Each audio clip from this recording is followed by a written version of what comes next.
دیکھیں جو پہلا امپورٹنٹ ایشو ہے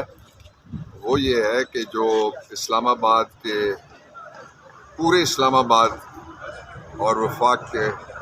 لاکھوں مقدمات سننے والا ہائی کورٹ ہے اسلام آباد ہائی کورٹ، اس ہائی کورٹ کو ختم کرنے کی سازش ہو رہی ہے، اس لیے کہ ہر رنگ کی بیوروکریسی کی گریبان پہ ہاتھ پڑا ہے جب سے یہ ہائی کورٹ اللہ نے مجھے اعزاز دیا تھا 2010 میں یہ بنا تھا، اس وقت سے ان کے اوپر ایک چیک آ گیا، خاص طور پہ جو جسٹس بابر ستار صاحب کی ججمنٹ آئی، اس ججمنٹ کے بعد اس ہائی کورٹ کو ختم کرنے کی کوششیں تیز کر دی گئی ہیں۔ یہ جو کچھ بھی ہو رہا ہے یہ اسی سازش کے مختلف حصے بکھرے آپ کو سامنے نظر آ رہے ہیں، لیکن میں یہ بات ریکارڈ پہ لانا چاہتا ہوں کہ ہم ٹوتھ اینڈ نیل مزاحمت کریں گے اور تاریخ ساز مزاحمت کریں گے اگر کسی نے اسلام آباد ہائی کورٹ کو ختم کرنے کی کوشش کی۔ اسلام آباد کی بار، ساری باریں اور پورے پاکستان کے وکلا اس ہائی کورٹ کا تحفظ کریں گے، اور ججز ہمارے ہیرو ہیں، ہم ان کا بھی تحفظ کریں گے۔ اور یہ المیہ ہے کہ اسلام آباد کی انتظامیہ وہ ساری کی ساری لگی ہوئی ہے جو حکومت کے اور اس کرپٹ راج کے مخالفین ہیں، ان کے پیچھے سارا اسٹیٹ کا ریسورس وہاں پہ زور لگا رہا ہے، اور اسلام آباد میں جو لوگوں کے حقوق کو پروٹیکٹ کرنے کے لیے آرڈر کرنے والی جگہ ہے وہی پروٹیکشن سے محروم ہو گئی ہے، اور آپ دیکھ لیں کہ کیا صورتحال سامنے آئی ہے۔ دوسرا جو امپورٹنٹ ایشو ہے وہ یہ ہے کہ پاکستان میں آپ نے دیکھ لیا کہ اس گورنمنٹ کے پاس کوئی پلان نہیں ہے جس کے ذریعے سے وہ کوئی میثاق جمہوریت کے بعد وہ میثاق معیشت کہتے تھے، اور اس میثاق معیشت کا سب سے بڑا ثبوت یہ ہے کہ ایک ایسے محکمے کی میٹنگ میں چوتھی بار وزیر اعظم بننے کا خواہشمند بیٹھا ہے جس محکمے کی میٹنگ میں اپروول دی گئی ہے سوٹو سے کہ جو 350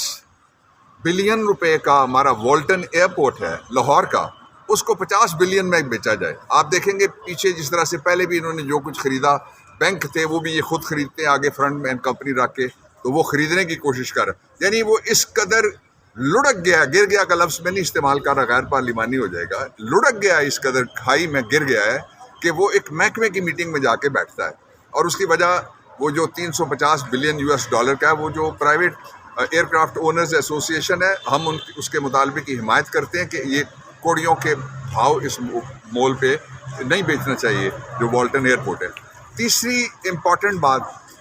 وہ یہ ہے کہ مجھے امید ہے کہ جلد سپریم کورٹ آف پاکستان میں فل بینچ بنے گا، اور مجھے ساتھ یہ بھی امید ہے کہ یہ فل بینچ روزانہ کی بنیاد کے اوپر سماعت کرے گا، اس لیے کہ ججز کے لیے پاکستان میں ماحول غیر محفوظ ہوتا جا رہا ہے۔ جو لاہور ہائی کورٹ کے ججز ہیں، فاضل ججز جن میں خواتین بھی شامل ہیں، اسلام آباد میں بھی خاتون جج بھی شامل ہیں، اور پھر باقی جگہ کے اوپر بھی یہ دھمکیاں اب آ رہی ہیں۔ یہ دھمکیاں کہاں سے آتی ہیں، یہ دھمکیاں کون دیتا ہے، یہ فوری طور پہ پروب کر کے حقائق قوم کے سامنے رکھے جائیں تاکہ یہ وسپرنگ کمپین جو ہے وہ ختم کی جائے۔ اور آخری بات یہ ہے کہ پاکستان میں دنیا کی تاریخ کا سب سے بڑا اور بدترین کریک ڈاؤن سوشل میڈیا کے اوپر آیا ہوا ہے، اور شرم آنی چاہیے، حیا آنی چاہیے، غیرت آنی چاہیے اس گورنمنٹ کو جو کھڑے ہو کے یہاں پہ یہ کہتی ہے کہ سوشل میڈیا پہ ہم نے باہر کہتی ہے ہم نے پابندی نہیں لگائی، اور پھر انہوں نے آپ کے اوپر پابندی لگا دی ہے۔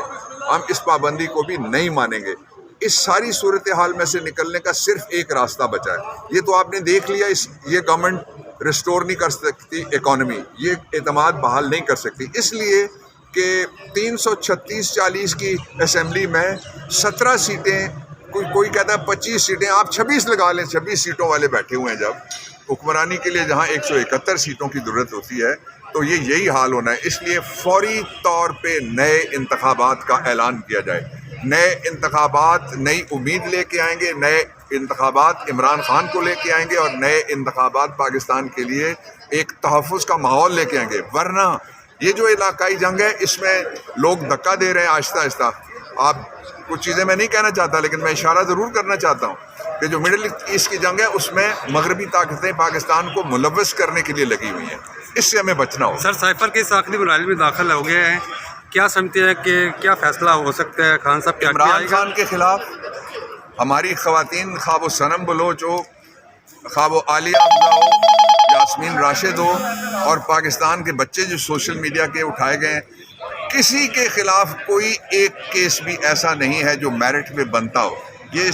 سارے کیس پاکستان کے نظام انصاف کے لیے نظام شرمندگی اور یہ ایک ستارہ سیاہی ہے جس کو فوری طور پہ سیاہی کو دھونا چاہیے. بہت شکریہ.